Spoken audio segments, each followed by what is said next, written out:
Fala aí galera, beleza? Sejam bem-vindos a mais um vídeo do nosso canal. O vídeo de hoje vamos trocar uma ideia sobre o JSRE, o Fundo de Lajes Corporativas aí do Banco Safra. Galera, muita gente acha que esse fundo é híbrido, né? Principalmente eles colocam, né, como um fundo híbrido e tal, mas de fato não é fundo híbrido, é um fundo de lajes, né? Ele é um fundo de lajes que tem, né? Tem cota de outro fundo imobiliário, tem, pode ter CRI, mas o foco dele mesmo são os imóveis, né? Isso é inevitável. Tem hora, galera, não tá só falando sobre isso, que a gente tem que saber classificar o produto, independente do que o site de fundo imobiliário coloca, independente do que é colocado no relatório, porque essa classificação é uma classificação ambima. Então, tipo assim, se o fundo tiver isso e isso, pô, virou híbrido, né?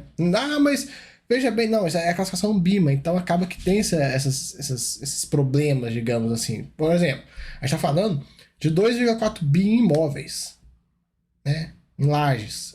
2,68 milhões de reais em outros fundos imobiliários que todos são de laje corporativa, sendo que 2,76% da carteira apenas estão neles. Então, assim, como é que você fala que isso aqui é um fundo híbrido? É um fundo de lajes, que tem cota de outros lajes, né? Tem outras lajes via fundos imobiliários. Mas falar que ele é um fundo híbrido não é. Não é. Então eu gosto de colocar esse ponto, galera, porque às vezes eu vejo pessoas comentando e tal, e classificando o fundo. Ah, esse fundo é híbrido, ah, aquele fundo é isso, o fundo é cozido, o fundo é assado, não sei o quê.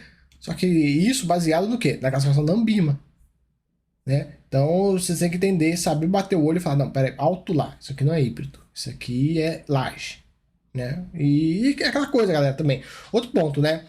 É claro, aí você vai falar assim, nossa, mas está discordando da classificação da Ambima? Tô. E outro ponto, a carteira de investimento é sua, pessoal, né? E você classifica como você bem entender. Mas tem que ter um mínimo de lógica, né? Nesse caso que eu já mostrei para vocês, logicamente, que é um fundo de lajes, né? E que esse negócio híbrido aqui não pega. Outro ponto também que pode ajudar o fundo, pode compactuar com essa questão, é que esse fundo no passado ele já foi outras coisas, já foi FOF, já foi fundo de CRI, mas hoje ele é de laje.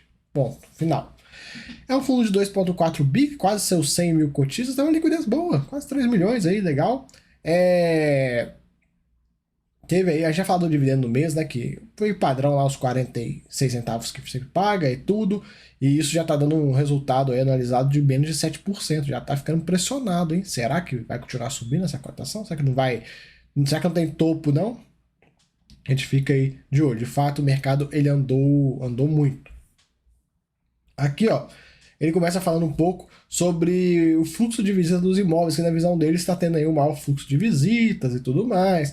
Eles destacam a relação à região da Paulista, que com base aí nos dados prévios que eles analisaram, deve ter a maior absorção nesse trimestre, né? E também ele comenta que esses são os melhores resultados dos últimos trimestres.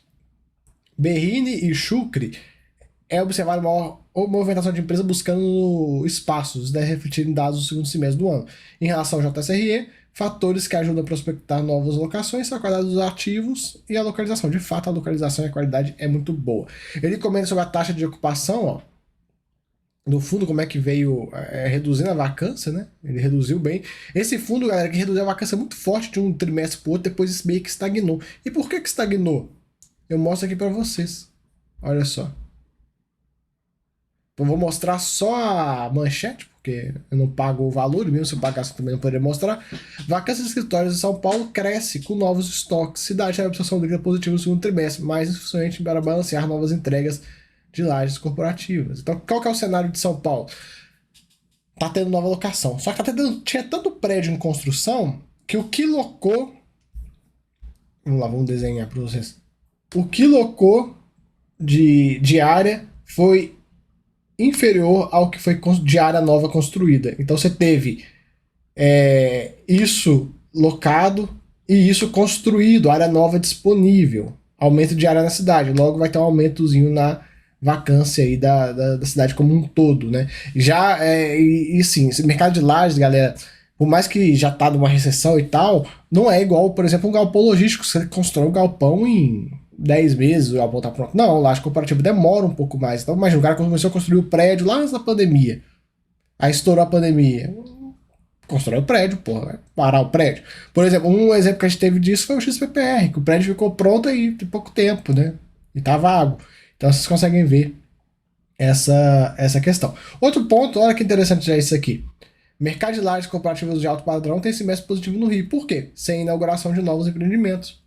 Como não está inaugurando nada, ninguém está construindo prédio no Rio, qualquer tipo de locação que vier, mesmo de 200 metros quadrados que seja, o valor não importa, vai reduzir a vacância, porque não está sendo adicionado novo estoque. Praticamente não existe novo estoque sendo construído no Rio. E isso é bom, né? E é engraçado como é que a gente vê o mercado se autorregulando, né?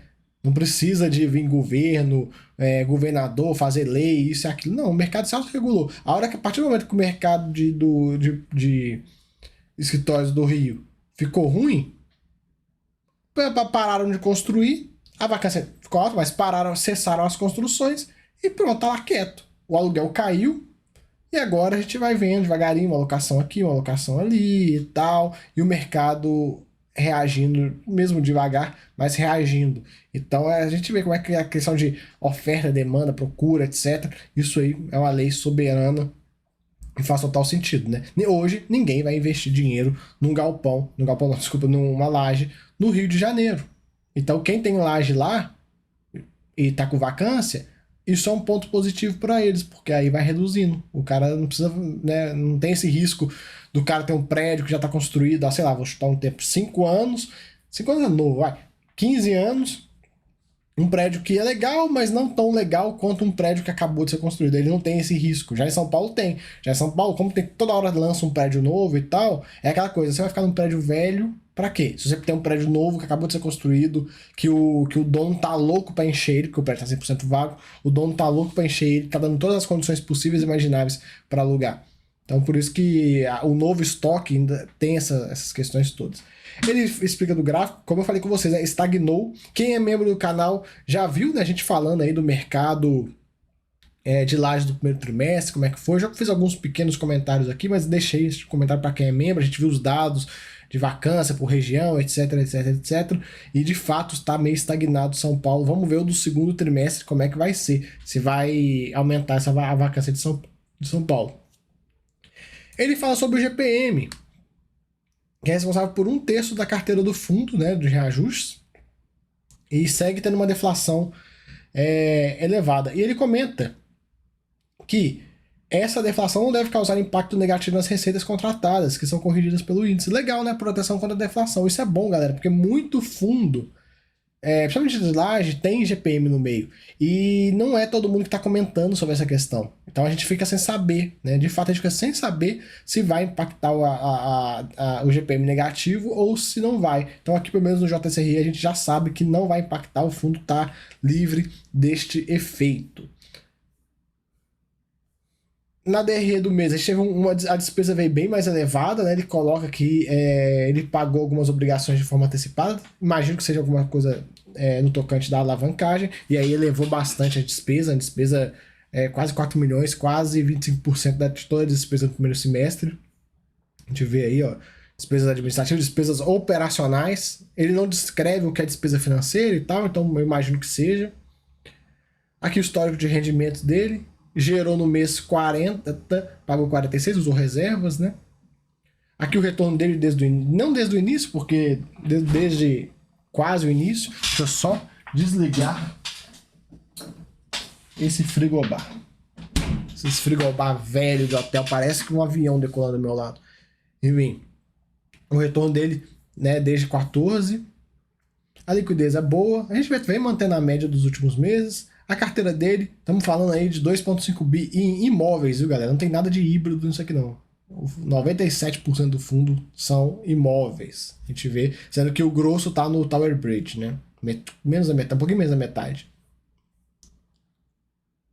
O fundo tem uma pequena alavancagem de 150 milhões, não é nada assim, absurdo, mas tem, né? Legal de comentar. Ele vem até vendendo o HGPO, queria liquidar o HGPO para ajudar a equalizar essa alavancagem aqui, né?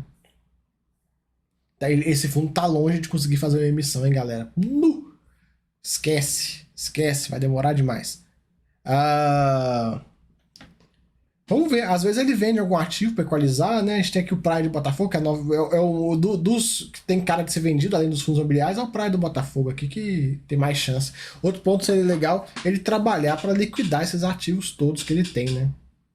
Ele tentou o HGPO, não conseguiu, mas enfim, os outros aqui até que ele pode tentar. E um ponto bom dele não ter liquidado a HGPO, né? Porque hoje a cota tá num preço maior do que o que ele receberia se tivesse liquidado. Então, tipo, se ele quiser, é só ele vender a mercado agora e vai ganhar mais dinheiro ainda, né? Aqui os imóveis, reajuste pelo IGPM, a gente já comentou sobre isso. Terceiro trimestre agora tem pouca coisa, somente 5%, já que o IGPM a gente não conta. Setor dos inquilinos e tal. E os ativos em si. Tower Bridge, né, que é o grosso do fundo, tá nele. Tem o Rocha Verá também. O W Torre Nações Unidas. O Paulista. E é isso, beleza? Então, galera, fica aí mais um vídeo do JSRE. Espero que vocês tenham gostado. Se gostou, se inscreva aí no canal. Se gostou mais ainda, venha ser membro, beleza? Valeu aí, até a próxima. Fui!